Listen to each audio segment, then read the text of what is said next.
बिस्मिल्लाहिर्रहमानिर्रहीम अस्सलामुअलैकुम। आज मैं आपके लिए बहुत ही हेल्दी और बहुत ही मज़े का फूल मखाने का स्नैक लेकर आई हूँ। इसके अंदर बहुत ज़्यादा कैल्शियम है, आयरन है, प्रोटीन है।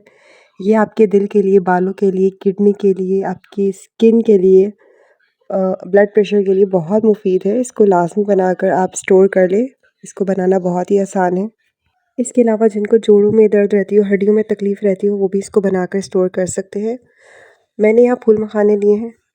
इनको मैं ड्राई रोस्ट कर लूँगी 3 हिस्सों में। इसके अंदर मैंने ऑयल या घी नहीं ऐड किया, ये मैंने ड्राई रोस्ट किए हैं। फूल मखाने मैंने तकरीबन 3 कटोरी लिए हैं। जो आम कटोरी होती है वो भर के मैंने 3 कटोरी लिए हैं। तो आप अपने हिसाब से ले सकते हैं जितना आपको बनाना हो। देखिए मैंने इस तरह ड्राई रोस्ट कर लिया है और ये इजीली देखिए आप टूट रहा है। तो आपने इसको ड्राई रोस्ट करना है अच्छे से। नॉर्मल आंच पर आपने करना है, तेज़ आंच करेंगे तो जल जाएगा।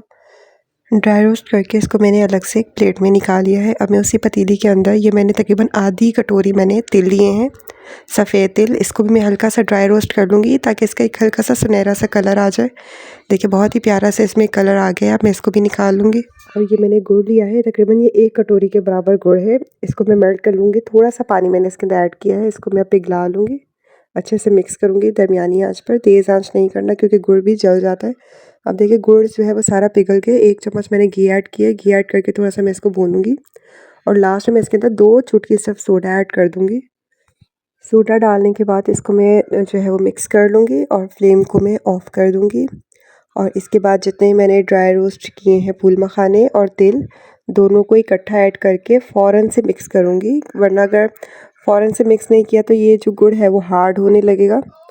तो फ़ौरन से मिक्स कर देना इसको। और फ्लेम को मैंने ऑफ़ कर दिया। यहाँ देखिए मैंने मिक्स करते हुए वीडियो नहीं बनाई, ये लास्ट में जो है इसकी वीडियो है। फूल मखानों के ऊपर तिल और गुड़ अच्छे से कोट हो चुका है जैसे कि आप देख रहे हैं।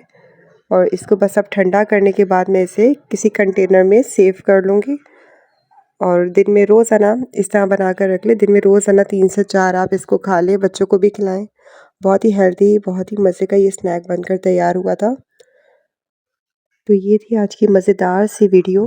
उम्मीद है आपको ये रेसिपी पसंद आई होगी। वीडियो पसंद आए तो इसे ज़रूर लाइक करें। चैनल पर नए तो लाज़मी सब्सक्राइब करें। Thank you.